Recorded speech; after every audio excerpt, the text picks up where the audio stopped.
Hello everybody and welcome back to the United Stand. It is transfer deadline day. It's Monday morning and I tell you what, I could get used to winning Mondays, match of the days on Series Link. You know, it's good to watch match of the day again. Manchester United are winning, everyone's smiling, but there is a stark reality this Monday morning and that is, it is deadline day and Manchester United have done nothing so far in this window. Is that the right move or is it a huge mistake? We are towing the line between risk and reward, I'll tell you that. I mean, after yesterday's match, it was absolutely fantastic. I think Carrick has proved over the course of 3 games that he deserves some sort of back-in for however long he's in charge, whether it is, you know, he's considered for the permanent job, which we will discuss, or whether it is from now until the end of the season. I think he deserves a bit of back-in. He's shown that he's capable to go and get Manchester United Champions League football. He's shown that he's capable to do that. We actually currently look like we're on track to do that, especially with the fixtures we've got lined up. I don't want to speak too soon, but it all could come crumbling down very quickly if there is certain injuries that happen within the squad. And of course, we hope they don't happen, but I think it would be poor of Manchester United to not try and enter the window on transfer deadline day to get some sort of cover for one specific player, and that player being Casemiro. He's absolutely crucial to Manchester United, and God forbid anything happens to him, we could be in trouble. Champions League could suddenly look like it's on the rocks. So Manchester United, I'm not, like I said, this January window, I'm not expecting Elliot Anderson to hold up the United shirt. I'm not expecting even Carlos Baleba holding up the United shirt. The jury's still out on whether I even want Carlos Baleba, to be honest with you. I'm not expecting huge, big money signings, but I expect Manchester United to do everything they can to try and back the manager and make sure he's got enough to get Champions League from now until the end of the season. That's the objective. That's the goal. And I don't think we're doing enough to make sure that happens. And you look around you, and, you know, apparently Arsenal are making a play for Sandro Tonali on deadline day. I mean, if they pull that off, Manchester United would look, honestly, it's crazy. If you look at the depth of Arsenal's squad, Mourinho's injured and suddenly they're going in for Tonali, one of the best DMs in the league. Like, that's the levels. Liverpool signing Jeremy Jacquet for the summer, top young centre-back. You know, getting ahead of the curve, paying a little bit over the odds to make sure they get the player. You know, you've got Tottenham Hotspur even, who are in such a poor position, go and getting Conor Gallagher. You have Man City spending, you know, they just get the checkbook out and go and get whoever they want, getting first team signings. You know, you've got teams all over the shop. Even Aston Villa, right, who I think, you know, could even drop out of that top 3, top 4, have shown some sort of ambition with the PSR levels that they've got and the FFP, and it's difficult for clubs like Villa to try and go and spend that money, but they've tried the best. They've gone and got Tammy Abrahams in, they've gone and got Douglas Luiz in. Chelsea made a play for Jeremy Jacquet, but it didn't come off. Like, every team is trying to do stuff, like ambitious things around us, and it feels like Man United are just kind of sat there thinking, hope we get through till the end of the season, Carrick will get us Champions League football, and then we'll spend in the summer. And it's like, yeah, okay, I want to be able to go and get Anderson in the summer. I want to be able to go and get the top level players in the summer. Like, we've got to sit here and be honest. Mbeumo, what a signing. Cunha, what a signing. Lamens, what a signing. Sesko looks super exciting. Like, the summer signings really are paying off and have been doing in recent weeks. Even Dorgu from last January is coming into fruition. So credit's where it's due. Our signings are looking way better than they have done under, you know, the Glazer ownership, under the last decade. Like, the signings are looking better. These summer signings were good. But ignoring a January transfer window, like outright ignoring it, when we are so touch and go on whether we're going to get Champions League football, it's going to be a dogfight. Liverpool are in it. Chelsea are in it. You know, there's other clubs in and around it. And one injury and we could be in trouble. And it's like, let's just hope everyone stays fit. We've got 1 game a week now till the end of the season. We're out of all the cup competitions. Let's just hope everyone stays fit. And Carrick's enough to get us top 4. Now go and make sure we get it. You know, don't leave any stone unturned. That's sort of the position I'm in on this Monday morning. And we've got news to bring in. I'm going to talk loads about Carrick. Welcome, everybody, by the way. Welcome to the show. I just started off with an absolute bang, kind of talking about my feelings this Monday morning. I mean, let's not negate the fact that United 3 wins in a row feels fantastic. Carrick has absolutely changed the mood completely. He is doing a fantastic job. There's a lot to like about this Manchester United team. The signings from the summer and even Dorgu from last January are starting to come off, and it feels good to look like we've got recruitment that is paying off for us. It really does it feels nice to kind of see that happen and come into fruition. However, I'm so laser focused on getting Champions League football that I just think it would be a huge risk and a huge miss to not try and enter the market today, to get some sort of cover for Casemiro. Like I said, I'm not expecting to go and sign Casemiro's replacement. I'm not expecting Elliot Anderson to walk through the door, but go and get someone that, if Casemiro gets a yellow and you don't want to risk him for a red, you can bring him on without thinking we're going to ship 2 goals and potentially lose the game. Like, if Casemiro gets suspended and God forbid gets a red card, you've got someone who you're comfortable bringing into the team for 3 games. If, Casemiro, we hope this doesn't happen, he looks like he's in brilliant shape, but gets an injury that keeps him out for weeks, like what Dorgu's just had, you've got someone who you're comfortable bringing into the 11. He might not be at Casemiro's level. I mean, let's be honest, they're not going to be at Casemiro's level. A player that you can bring in on deadline day, they're not going to be. But someone who you're comfortable with, that has his traits, has his attributes, has his aerial presence, knows how to control a game of football. Someone that you can bring in to cover for him, I think is absolutely crucial. And I'm just frustrated that there's other teams around us that are doing what they can for their manager. And it just feels like United are just running that risk until the summer and hoping that Carrick can get through with what he's got. And it's like Champions League football is so pivotal. It's so pivotal, you don't really want to take any risks. But I don't think United will sign anyone today. I don't think we will sign anyone. I don't think we'll enter the market. And I think it could be a missed opportunity. I really do. I mean, thank you everyone for getting your comments in straight away into the show. Get your comments in, let us know how you're thinking, let us know how you're feeling. We've got news to bring in from Simon Stone. We've got stuff about other clubs, what they're doing on deadline day. We've got stuff about Carrick to bring in. There's a lot to talk about, so get your feelings heard in the comments. Ray Suarez says, "Morning Beth, why isn't our hierarchy going for Goretzka? Makes sense in my book." See, Goretzka wouldn't even be top of my list, and he's not exactly someone who I would be going all out for now at his age. I think in previous years he would have been absolutely on my radar. But it gets to the point where it's like, well, yeah, probably I would take him at this moment in time. And it's hard, there's so many layers to this.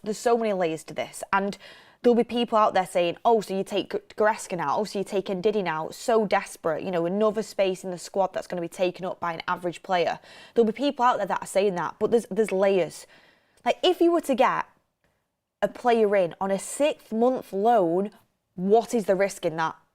If we went and bought, Ndidi permanently, I'd be saying, what are we doing? Like, I don't think we should be going buying Ndidi permanently. If we went and bought like a Weghorst type player permanently, I'd be like, okay, maybe we shouldn't have rushed into that. But there is deals out there you can do on a loan. There are loan deals you can do. There are options or obligations to buys you can do.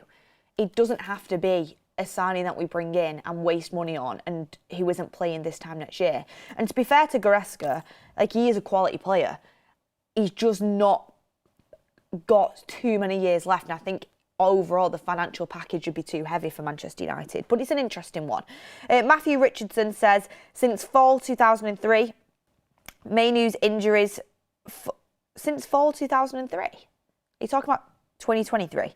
Mainoo's injuries, 4 spells totalling 28 weeks. Casemiro's 3 spells, 15 weeks with yellow/red card suspensions of 13 games.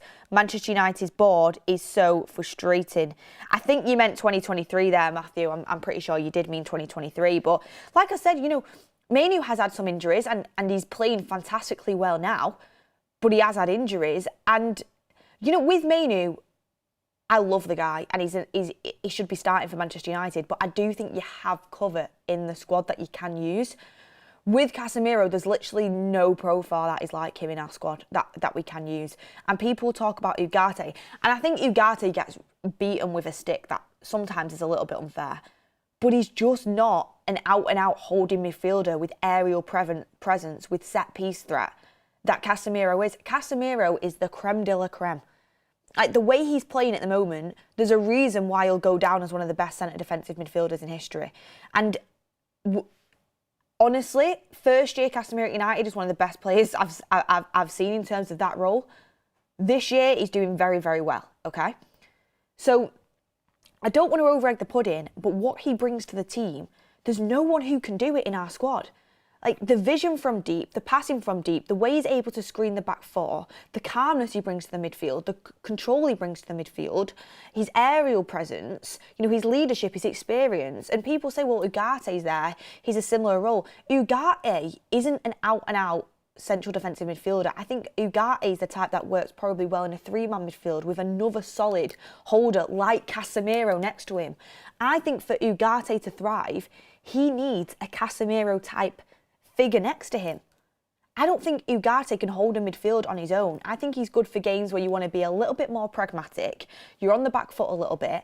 And them games under Ruud van Nistelrooy where we played Casemiro and Ugarte together? Do you know games where we've played Casemiro and Ugarte together? Do you know the game where we played, I think, Casemiro, Mainu and Ugarte together? We've done that in a previous game where we want to be a bit more pragmatic. That's where you're playing to Ugate's strengths, because he'll get in and around the pitch, he'll go and hunt you down, he presses, he can carry the ball decently well at times, like not amazing, but it's actually one of his strengths. He'll go and hunt a player down, he'll run for days for you, he'll swarm a player, but in doing that he leaves massive gaps in the midfield and he can't control the midfield. It's very erratic, and it's great for when you're on the back foot. For example, when we played Newcastle at Old Trafford and he stepped in, he did really, really well in that game because we're on the back foot and, you just need energy, going hunting down the players all over the pitch. And Ugarte can do well in periods of games with the right players around him. He can't be trusted to hold a midfield the way Casemiro does. Casemiro is able to hold a midfield and dictate a midfield. Ugarte works best when he's with a player who can hold a midfield and dictate a midfield. And he can go box to box, going hunting down the ball, going pressing players off the ball. He's a good presser. And kind of, being that kind of swarming fly around a player that can be a bit of an annoyance. That's Ugarte's game. Casemiro, he can read the game well. He gets himself in good positions. He can screen the back four and he can control a midfield. So I don't think we have anybody in our squad that's capable of doing what Casemiro can do. And that's why he's so important, because you're telling me from now until the end of the season, we're not going to have games where Casemiro gets a yellow card and Carrick feels like he has to take him off because he's scared of him getting a red. Next week, or this week actually, this week going into next week, we play Tottenham at home at Old Trafford on Saturday at 12:30 kickoff.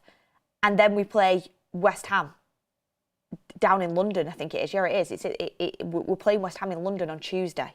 You're telling me Casemiro can play 90 minutes on Saturday against Tottenham at home and then can go and play 90 minutes down in London without having to get subbed or, being a yellow card risk or risking energy or risking fatigue?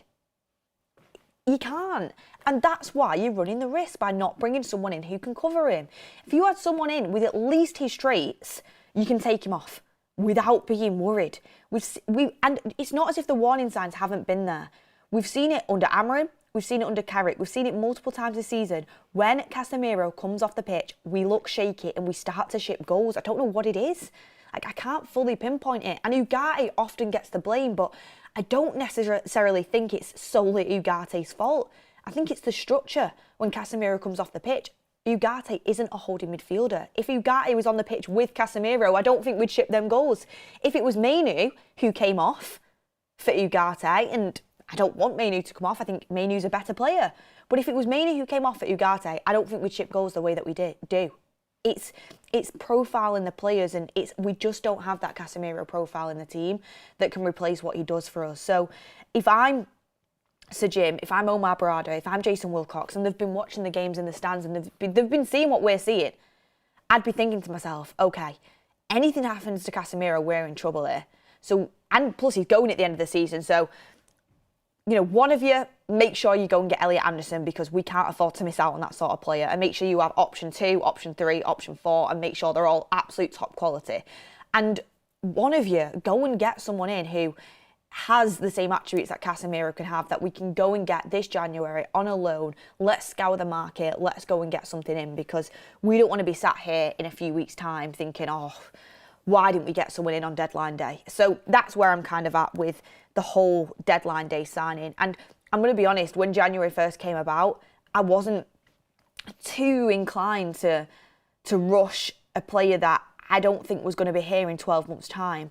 But from what I've seen over the course of the last few weeks, I think it's pushed harder on me that we have a real opportunity here and we need to grasp it with both hands, and we need to make sure that we have enough. It might be short-termism, it might be stopgap FC, but do you know what? I'll embrace that, because Champions League football is such a huge factor for Manchester United next season. It's a huge swinging doors moment to be able to go and get an Elliot Anderson. It's a huge swinging doors moment to go and get the signings you want to get in the summer. It's a huge swinging doors moment on bringing a manager in, if that's what we decide to do. You know, if we decide to, you know, only have Carrick as the interim and go and get a different manager, that's a swinging doors moment. It's a swinging doors moment on whether to keep Bruno Fernandes, the best creative midfielder in the league, and someone who I think we should be doing everything to keep, honestly. As a midfielder, I understand the frustration. Playing in his best position, you just don't get anyone on his level. And plus for the fans, you know, revenue, it's not going into our pockets, is it? But it helps the club. And for the fans, like, I have missed the Champions League anthem at Old Trafford. I've missed it severely. Like, to go and watch us play in that competition, it's just huge. And it's little things like this that add up. It's sliding doors moments. It's being 1% better every single day. And you know what? When INEOS came into this football club, the thing that kept being echoed was fine margins, 1% better every day, you know, small little wins here and there. This is one of them moments. And I don't know if everyone's saying sliding doors. Did I not say sliding doors? I thought I said sliding doors moment in the comments. But anyway, I got off track. But it's a sliding doors moment. And you know, we might be sat here in the summer and we might be saying, you know what, Casemiro, what a player. You know, he was fit, he was available every moment. Carrick played it perfectly. And we might get Champions League football anyway. And I hope we do, because I actually don't think we're going to sign anyone today. So I really hope we're sat here at the end of the season saying, wow, we got away with one. Fair play to Carrick, fair play to the squad, fair play to Casemiro. We're in the Champions League. Let's go and get Anderson. Let's go and kick on. Right, you know what? We're all right. You know, we got through that. But it could so easily go the other way. So let's see what happens. And according to what's coming out news-wise, Simon Stone on BBC Sport has said, the word out of Manchester United this morning is that it's likely to be a quiet day transfer-wise. So that's coming from Simon Stone.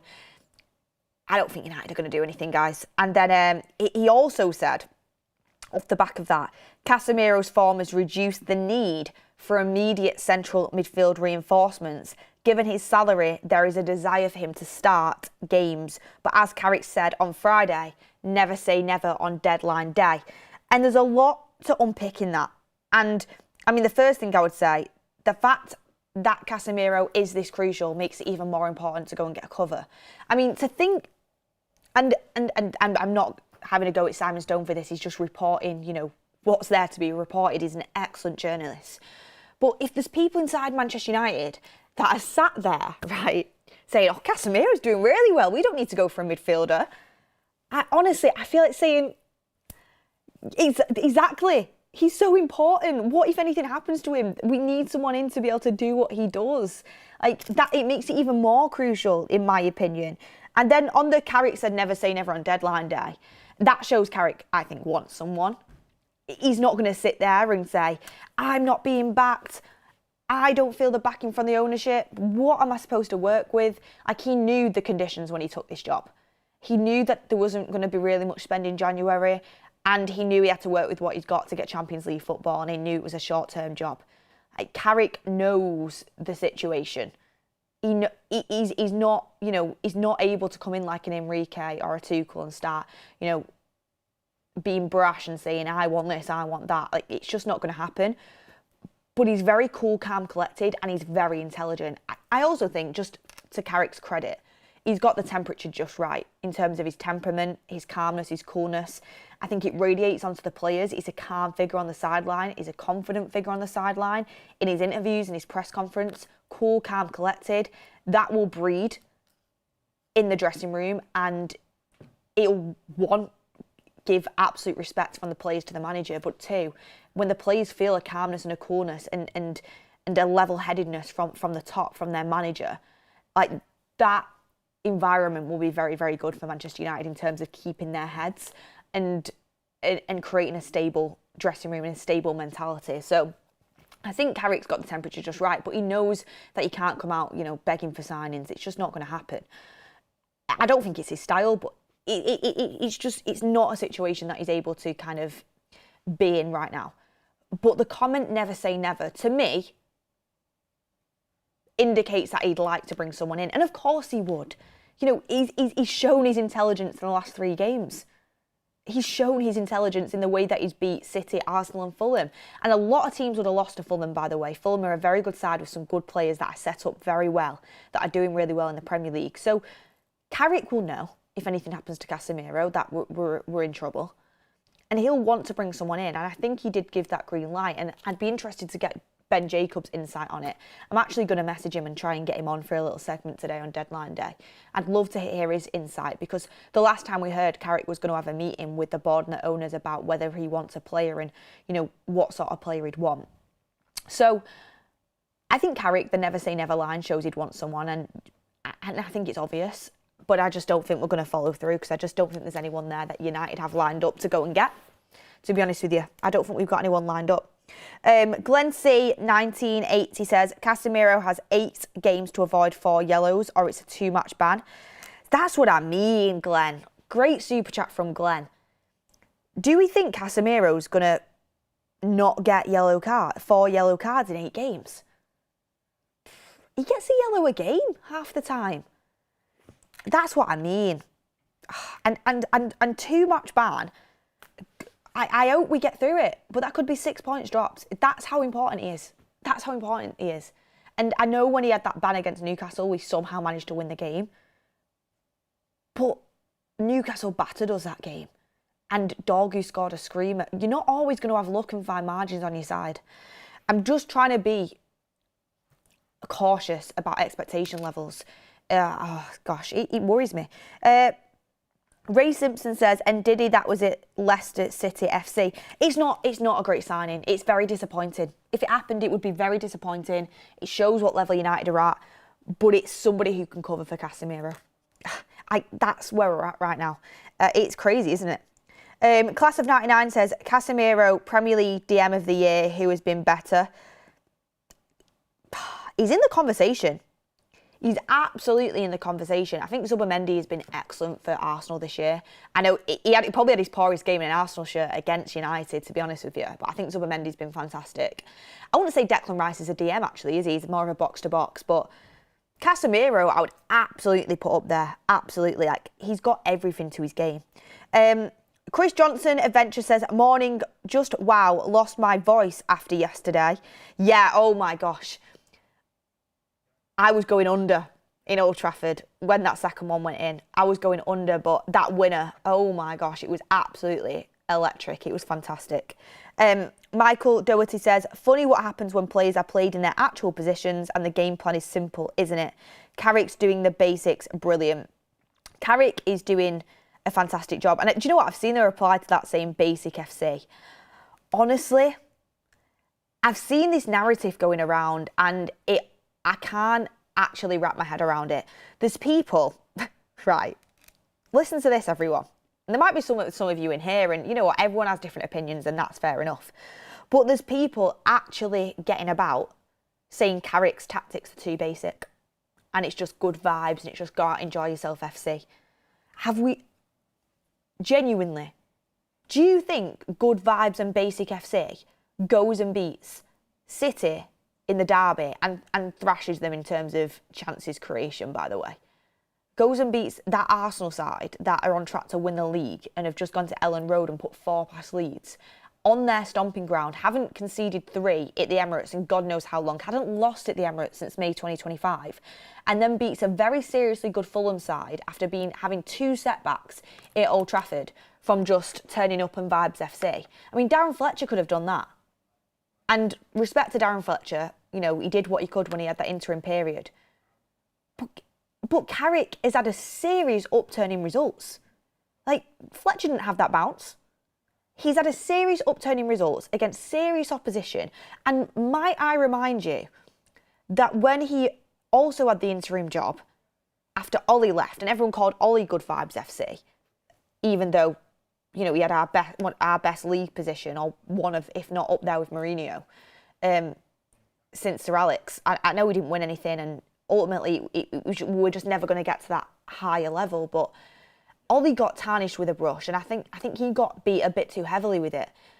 And when Carrick came in after Ollie went, Villarreal, Chelsea and Arsenal, unbeaten. You know, beat Villarreal in a really important game, drew 1-1 with Chelsea at Stamford Bridge against Thomas Tuchel's Chelsea, who were a good side, and beat Arteta's Arsenal as well. He's beat him twice now. Like, can we please stop saying it's just, like, I could go to the players and say, go out, enjoy yourself, Fergie times are back. It wouldn't have the same weight to it, because I'm not Michael Carrick, who's a Man United legend, who was bossed at Manchester United midfield and won series trophies. It wouldn't have the same weight to it, I get it. But he's not just come in with his expertise of being, you know, Good Vibes FC under Ollie, and as a brilliant midfielder for Manchester United, and said, go and enjoy yourself, lads. He's got Steve Holland, and people ridiculed Steve Holland. I've done a lot of background work on him. Very, very credible coach. He's got Steve Holland, who we know is a very good coach in there. People will be frustrated with the Jonathan Woodgate appointment because of the Leeds connection, but he's a serious player who has been at big clubs before. And, you know, he worked under Mourinho as well. He worked under Ollie. He's been around the block. And people say Bayern were absolutely stupid to go and get Kompany in charge after he got relegated with Burnley. And look at what Bayern are doing. Kompany is thriving.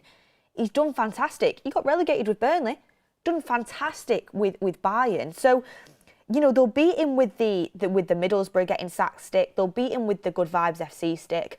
But you know what? You've got to sit back and give him a round of applause and credit. Look at where this United team were with Amorim, the performances. I mean, Amorim took a year to win 2 games in a row. Carrick got Amorim's, you know, consecutive win record in his first 3 games in charge, against very, very good opposition as well. All 3 games are extremely tough. You know, he's managed now 6 games as United manager, and I know one was in 2021 and one was in 2025, but he's unbeaten. He's not lost a game. He's not lost a game as a United manager. And I think we need to kind of understand that man management is huge. Man management is absolutely huge in the game. And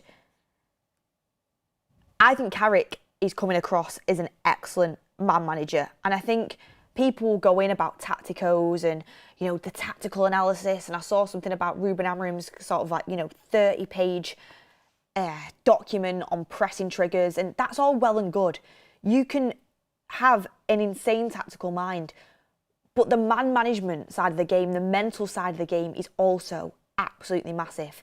And Carrick's looks like he's got that. He looks like he's got that in abundance. And people will talk about the tactical side of things. There is a tactical side of it. Carrick also has a tactical side of it. He might not be, you know, the next Pep Guardiola, but you can see with the coaches he's working with, the tactics are paying off. And just go and watch the last 2 Monday Night Footballs where Jamie Carragher breaks down the Arsenal result, breaks down the City result. There is tactical prowess in the way that we set up. There is tactical know-how behind it. And there also was against Fulham as well. It's just because, you know, it's Carrick, people disregard the tactics side of it.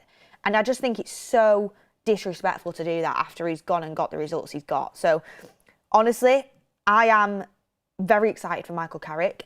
Am I sat here saying go and give him the job now, permanent job? No. Do I think he should enter the conversation if he continues what he's doing? Yeah, I do.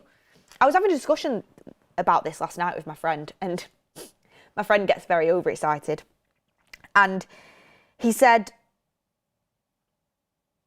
I don't think Carrick will lose a game until the end of the season. I said, right, okay, let's chill out a little bit. He's going to lose a game. Like, he will lose a game, and when that time comes, you know, we've got to be prepared for it, and it's about how you overcome that. You know, Arsenal are going to win the league, yet they lost against United. How did they overcome it? They went and bounced back against Leeds at Ellen Road, a tough place to go, and stuck 4 past them. So they bounced back very well. I think Carrick will will lose a game, but it's just how do you bounce back from that, and how do you kind of recover from it? How do you deal with a loss? Because we've not seen that yet, and I think that will come. And I was just saying, if would you keep Carrick in the summer? Everyone's having these conversations now. It's happening in United pubs all around. It's happening with family members at the dinner table. It's happening, on your headset, on your Xbox with your mates at night, when you're having a bit of a go on Call of Duty. It's happening. People talking about whether you'd keep Carrick in the summer. Like, that conversation is happening. I've got opposition fans messaging me saying, so you're going to keep Carrick then? I think we all need to kind of, as much as I've give Carrick credit, we've all got to just wait until the end of the season and then make our decision. We cannot get carried away. And this is why I like Carrick as well. He's not getting carried away. You can tell he's not getting carried away. And that's what makes his temperament and his character so good. He's not getting carried away. And I think if he'd lost the first 3 games, he wouldn't have got carried away either. It's not getting too high when you're high and not getting too low when you're low. And there's a lot to be said for that. But with Carrick, my stance is this. I would absolutely put him in the frame to get the permanent job if he continues the way he is. I'd put him there as a candidate. I'm not making my decision on whether I want Carrick as a permanent manager until the end of the season. I'm just not going to do it. I'm not going to rush into it. But if he keeps doing what he's doing, it'd be very hard to ignore. I think the only managers, if he keeps doing what he's doing from now until the end of the season, which, look at what he's doing, like, United fans are buzzing, we're winning games, we're scoring goals, we're playing entertaining football. If he continues that from now until the end of the season, I think the only managers on a market that you'd be able to kind of sit down and say, you know what, thank you for everything you've done, Carrick, but we are going to move in a different direction, is if you go out there and get an Enrique type. It's the only one where you can kind of be like, Carrick, I know you've won a lot of games, you played brilliant football, and we're so happy with what you've done, thank you so much. But, Enrique's kind of that once in a blue moon type of managers that we have to, go and get in, look at his CV, thank you very much. He's the only manager, one of the only managers where you'd be like, we've got to kind of stand Carrick down, really. And that's if Carrick continues to do what he's doing, by the way. But if, you can't get Enrique out of PSG, and if Carrick continues doing what he's doing, I would seriously consider him for the job. And people will talk about Tuchel. I'm not sold on Tuchel. And I think if Carrick doesn't get it, I think it will be Tuchel. I think it will be Tuchel that we go for, and I'm not sold on him. I love his passion, I love his energy, I love his mentality. His CV's great. Not a fan of his football. I'm just not a fan of his football. And that's my stance right now. And it may change, footballing opinions do change a lot, but I just think let's stay calm with Carrick. Let's stay calm with him. But there's a lot of things to like, 100%. Thank you everyone for getting your super chats in, by the way. Smash a like on the video if you've not already. It is transfer deadline day. We still have quite a lot to talk about. Okay, we've got some new things coming in from Rich Fay as well. We also have a little bit of an update on the Sandro Tonali deal in Arsenal, so I'll bring them in after the super chats. Daniel Thompson, thank you for your super chat. He said, hope you're well, Beth and the United stand. Good to see you. Good to see you as well, Daniel. Hope you're having a good morning. I think it's bad that we haven't got anyone this window, as we really need signings, especially in midfield, and could be a difference in Champions League football or not. Injuries could be costly. Hope we pull through. Well said, Daniel. Well said. Jason Garr says, Casemiro is a 1-game-a-week player nowadays and should be on the bench for either Spurs or West Ham. I agree, Jason. I agree. He's fantastic, but we should be able to use him 1 game a week. And unfortunately, he's going to have to start both games against Tottenham and West Ham, because without him, we are a different side. So it keeps nailing down our point, doesn't it, about how critical Casemiro cover would be. And I mentioned this yesterday, and I know it's not going to happen. I know it's not, but how good would it have been if we could have had Casemiro there for that 1 game a week when we have European football next season, and he could sort of pass that baton on to the next player that comes in for him. And, the player that is going to be his successor, they can learn from one of the best centre defensive mids of all time. You keep that mentality in the dressing room, you keep that character in the dressing room. And I know 350 grand a week is unsustainable, and I know he's not going to stay, but that would have been a really nice sort of solution to that problem as well. Or it would have been a good thing for the newbie to have kind of taken over from Casemiro's shoes. Glenn C says, Oh, I've done Glenn C's super chat. Thank you very much for getting involved. Smash a like on the video if you've not already. So these are the updates. In terms of Tonali to Arsenal, I mean, I'm happy to hear this news because their squad is absolutely huge, and it's huge with quality as well. Arsenal haven't made contact for Sandro Tonali, and Newcastle's position is the midfielder is not for sale. So that's coming from Ben Jacobs. So Ben Jacobs is completely shut Plea goal down there. Understand Arsenal haven't made contact for Tonali, and Newcastle's position is the midfielder is not for sale. So Ben Jacobs shutting down Plea goal, that deal seems to be off. I did think, wow, you know, if Arsenal came in January and went and got Tonali, we would look like right fools. Like, in terms of that sort of ambition to go and get that sort of position, I thought that would have been crazy. I mean, I know they are Premier League leaders and favourites to win the Premier League, and you can always attract a player by having the opportunity to go and win a Premier League, but I thought that was a little bit far-fetched, I'm going to be honest. And there's a little bit more coming in from Rich Fay regarding Man United, and it is United still view it unlikely. They've not completely shut it down. One thing I'll say is they've not completely shut it down. It keeps being never say never, unlikely, it's going to be quiet, but it's not been United's position is they're not going to go into the market this January. It's not been completely shut down, but maybe that's just to keep fans' hopes alive. I don't know. Especially whilst, you know, everything was going on this weekend with protests and frustrations and with the lack of sort of ambition at the top. So it goes on to say, United still view it unlikely they will do any business at senior level, with Michael Carrick expected to have the same team until the end of the season. It is important to reiterate that United will remain aware of any market opportunities that might arise in the final hours of the window, just as they were when they were prepared to change plans and sign Antoine Semenyo. United have prioritised midfield refresh this year, with 2 additions expected in key areas of the pitch. That remains the case on deadline day, and while they expect to address the issue at the end of the season, they could make a move for a midfielder today if an appropriate target suddenly becomes available at an attractive price. I mean, it doesn't really fill you with that much hope, does it? To me, that's just, you know, if suddenly a midfielder we want becomes available, we'll enter the market, but let's be honest, that's not going to happen. Nottingham Forest aren't going to say in the last few hours of the window, Elliot Anderson's here for a cut price deal of 85 million. Come and get him while you can. It's just not going to happen. You have to go and find these opportunities, you know, when you're in the position that we are on a January deadline day. And I just don't think United have got the get up and go to go and get a midfielder in. I think the message is to everyone, if an opportunity arises, we'll go for it. But it's very, very unlikely. And I take the point that they were going to try and go for Semenyo. I get that.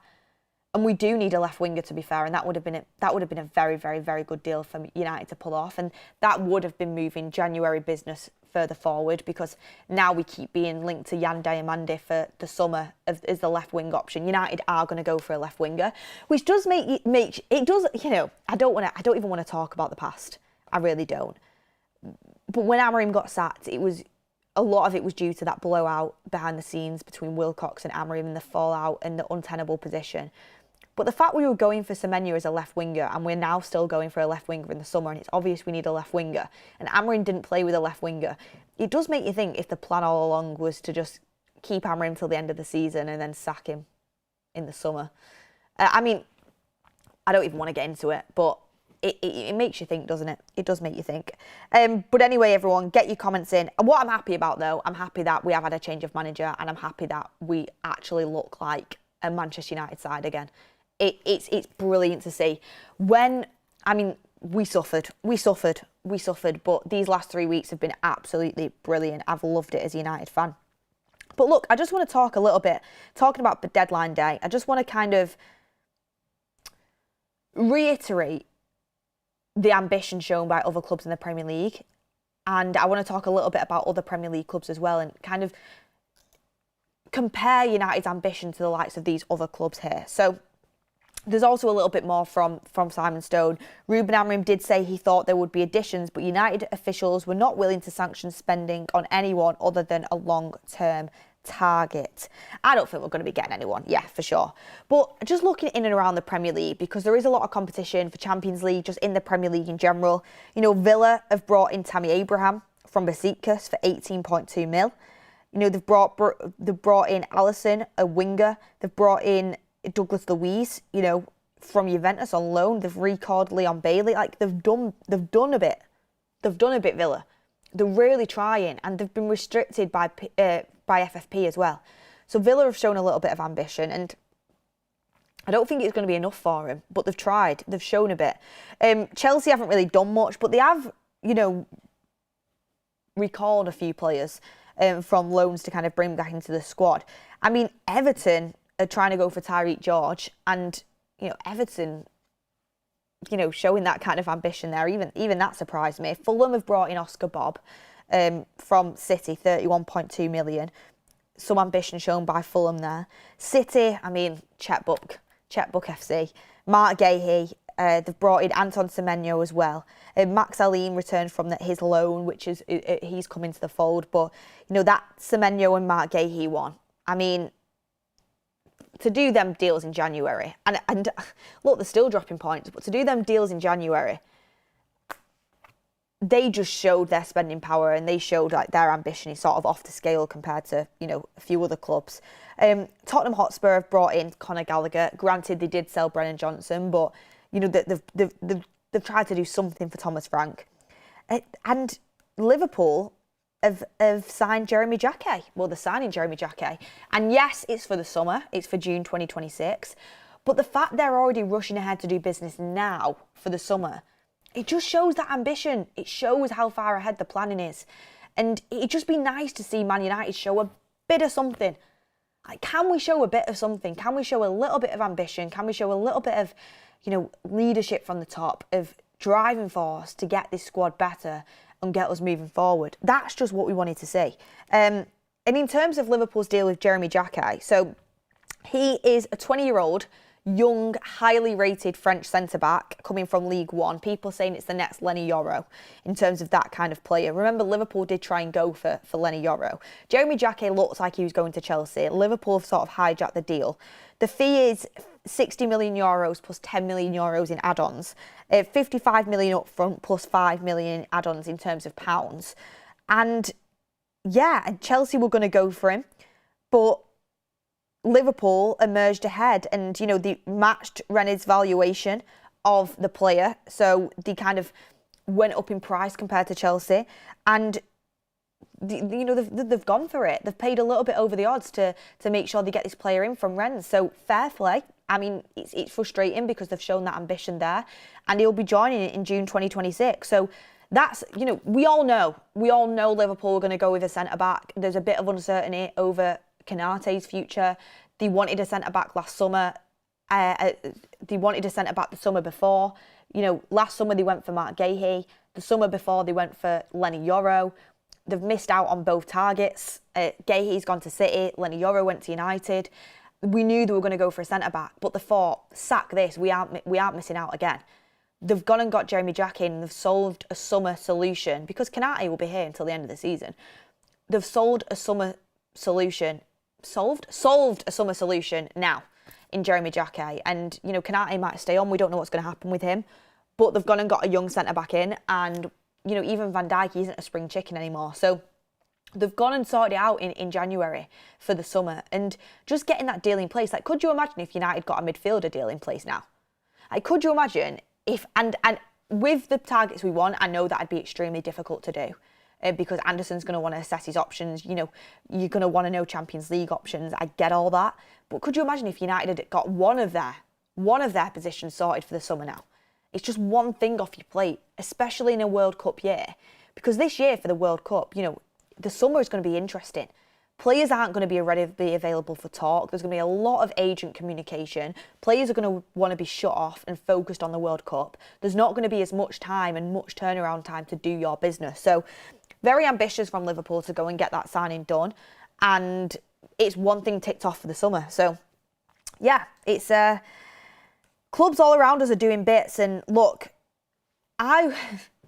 there's a way this plays out where you let United off. And the way you let United off is if this plays out and we manage to get Champions League football, we don't have any injury concerns to Mainoo or Casemiro and we manage to get through it okay. We then go and get Anderson and another top-class midfielder in the summer. You also get a left winger in and maybe a right back or a left back. And you go and blow it out the water in the summer and you prove everyone wrong that the decision you made to hold firm, not waste any of your summer budget and go and spend it correctly in the summer pays off for you. There's a world that happens, but there's also a different world where we could miss out on Champions League football because we didn't go and back Carrick in the January with cover for Casemiro. And then you don't get the targets you want in the summer because of that. It's a domino effect, isn't it? So there's different ways this can play out, but I hope it plays out in Man United's favour and I hope we don't live to regret it. I really don't. But just on sort of our signings as well, and this is what kind of maybe gives me a little bit of hope, just to kind of add in a little bit of positivity. Our signings are looking good. Our signings are looking good, especially this summer. The first summer of INEOS being in, it was very rushed. We focused a lot of time on getting Dan Ashworth. Dan Ashworth was obviously involved and now he's not involved. It was rushed. We still had Ten Hag in charge. There was a transfer veto. We weren't really in order. And you know what? We signed De Ligt that summer, who I think is a very, very good signing for 40 million. I just hope he can get back fit. And Lenny Yoro to get that one over on Real Madrid was a good signing to make. I think Lenny Yoro's time will come. He just needs to stay patient. He's still super young. He could still go on to be an insanely good centre-back, at his young age and the experience he's had and obstacles he's going to have to overcome. So 2 good signings there. I thought Mazraoui was a very, very good signing. Looking back, Joshua Zirkzee's not really had the impact that we'd like him to have. And Ugate's not been successful, has he? So it was kind of hit and miss that summer. Hit and miss, you would say. Out of that summer, let's be honest, the only nailed-on starter in United's current starting 11, if he's fit, is De Ligt. And even he, obviously, I think he's nailed on when everyone's at the best, but Maguire and Martinez are doing very, very well. So it wasn't the most successful summer, really. I mean, for the future of Lenny Yoro, yes. A lot of people would argue in a fully fit, firing team, Mazraoui's a better option than Dalot, but Dalot had a really good game against Fulham. He did well against Arsenal. It's competition. I think De Ligt and Mazraoui are fantastic players to have within your squad. Lenny Yoro's one for the future. It's just that Zirkzee and Ugarte signings that haven't really worked out. And I feel for Ugarte because I don't think he's been played to his best strengths, but also I just don't think he's good enough. And I think he was maybe a little bit overhyped and misprofiled. And then I feel for Zirkzee because he looks like he's got his head in the right place, his heart in the right place, but I just don't think he's really suited to the Premier League, to be honest. I do think there's a quality player in there. So that was a bit rushed. But then you go on to this summer, and yes, I would have liked us to go and get a midfielder. I think that was crucial. Lamens, fair play. Fair play. A very, very good signing. Very good signing.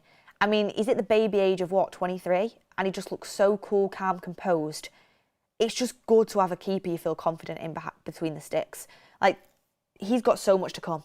I'm very happy with Lamens, and it's a very good deal, a good price. Whoever scouted him and pushed that through, well done to you. I would like to take you out for a coffee and talk to you myself about how good of a deal that was. Then you've got Mbeumo. Brilliant signing. One of United's best signings in a very long time, in my opinion. Very long time. Like I said, I think he's the best forward in the Premier League apart from Haaland, if not one of them. He's that good. I know he didn't score yesterday, but a lot of his hard work will go underappreciated. He's a top quality player. Cunha, I know he took a while to settle in, but under Michael Carrick, he's just flying. And we know the quality that he has. He's a United player. He's a maverick. He's got that attitude. He's got that swagger. When I say attitude, I mean on the pitch. He's a top-class professional. I'm talking on the pitch. He's got that grit. He's got that passion. I love it. I absolutely love it. And Benjamin Sesko, the jury, it is out. And there's been a lot of conversation and discourse about Benjamin Sesko. Especially, when you see Ekitike doing what he's done for Liverpool. And you think to yourself, did we miss the boat on going for that experienced striker? And although we all know Sesko has top quality attributes, is he going to be given the time, the patience by United to settle in and become the player that we bought? Because there is a lot of good traits in there to be a proper top level striker. And you know what? Over the last month or so, you've really seen him start to come out of his shell and see the quality that's there. And look, I hope this is a turning point for Benjamin Sesko. And I have no doubt in my mind there's a very good striker in there. It's just whether he's going to be given the platform, the foundation to excel in it and to be that top quality striker. And hopefully Carrick will manage him well, and he will, because under Fletcher, you saw bits and bobs that made you sit up and think, you know what, there is a player in there. Them 2 goals against Burnley, that was Sesko's bread and butter. And then yesterday as well, you know, a proper striker's finish in the right place, the right time. I was a little bit frustrated when he first came on the pitch because I want to see that Ibrahimovic style aggression, swagger. I want to see, if you're coming on the pitch and, you know, you've not played that much, I want to see you hunt down the ball. I want to see you running everywhere and getting yourself involved. And I understand you don't want to be leaving spaces and stuff like that, but I just wanted to see a little bit more hunger from Sesko. But wow, you saw that hunger when that goal hit the back of the net. Brilliant cross from Bruno Fernandes. I mean, Bruno, I'm running out of words to describe him. That cross, the way he beats his man, the intelligence of knowing when to put the ball in across the box before Calvin Bassey gets to him, the quality of ball into him. But then Sesko, that turn, that touch, that finish, we're seeing glimpses of a striker. And we don't have that profile of an out-and-out striker. So I really hope it goes well for him. I'm buzzing for him. I think the haircut was a good choice. And not like just getting involved. And I really hope he kind of takes his goal and he runs with it. And I hope he kind of comes into his own at Manchester United, because each signing has different attributes and different strengths. And I think Mbeumo is the player that kind of set on fire first. And I think if we all we'll see at the end of the season who we think was signing the season, but I think Mbeumo was, you know, came flying out the blocks. Brilliant signing. I think Cunha and Lamens have both been brilliant in their own rights. And then Sesko was kind of hit and miss. Like, when you pay that much money for your striker, you want him to be starting, you want him to be scoring every week, but he's kind of like, when he's got opportunities, looked pretty good recently in terms of in front of goal. So, and he's getting opportunities as well with Sesko. You've got to be worried when your striker isn't getting opportunities. Like with Højlund, he barely got a sniff. Sesko is actually, you know, he's missed quite a few chances when he was under Ruben Amorim, but he was getting chances. But also, you know, he's scoring some chances as well. I mean, against Burnley, he could have had 3 or 4. And then against Fulham, he came on the pitch and he had like 3 chances, didn't he? And he was only on there for a short period of time. So he's getting himself in the right positions and the goals will come, and it's just getting that confidence of continually putting them away. So yeah, there's a lot to like in terms of our recruitment and our signings. And I also think you've got to, again, give credit to Carrick, because he's getting the best out of him now.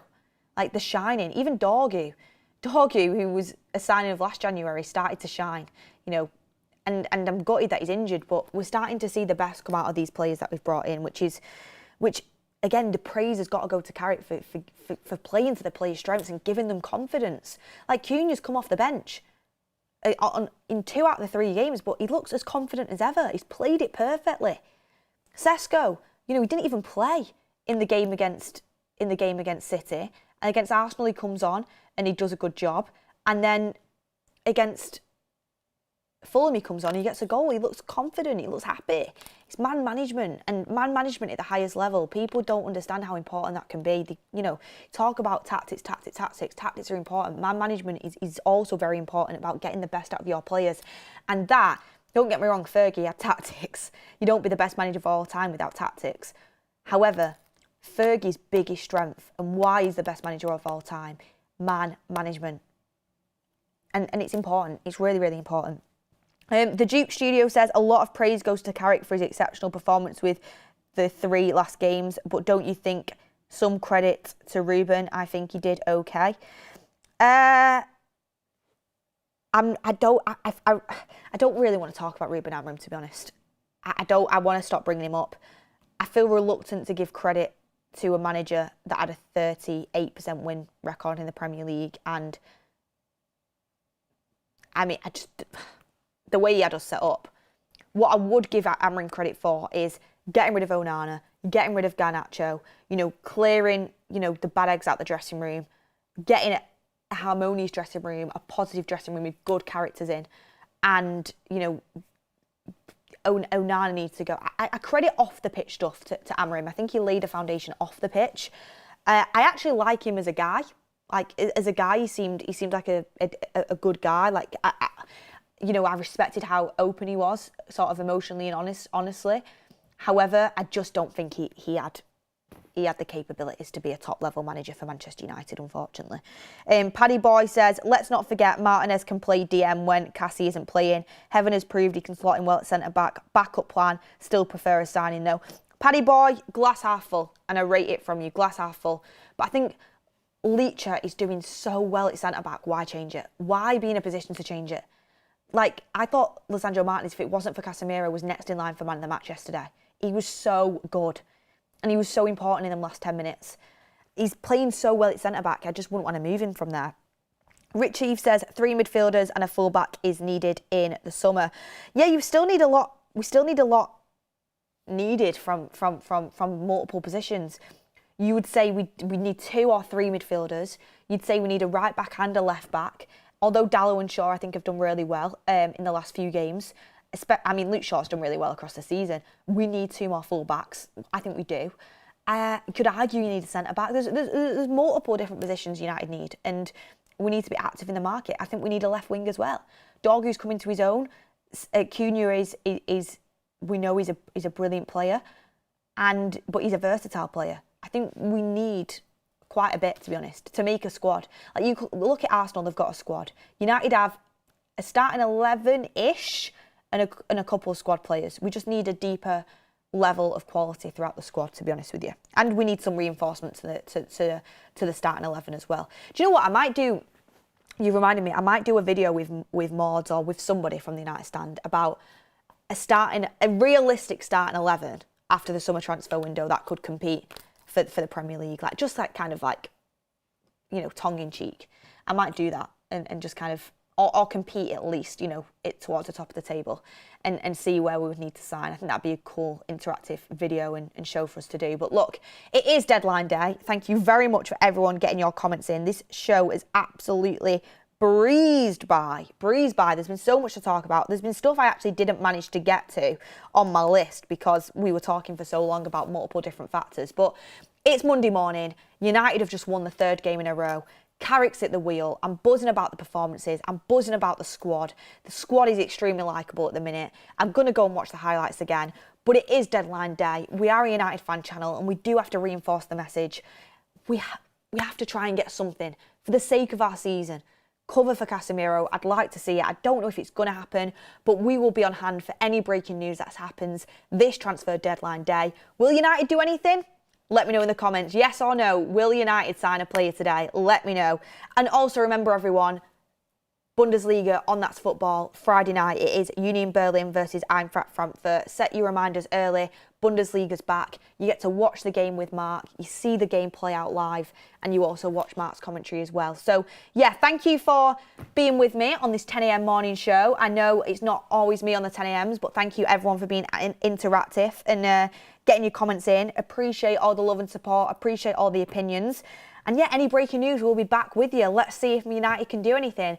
Thank you, everyone, for watching. Have a brilliant week, and I will see you on the next one.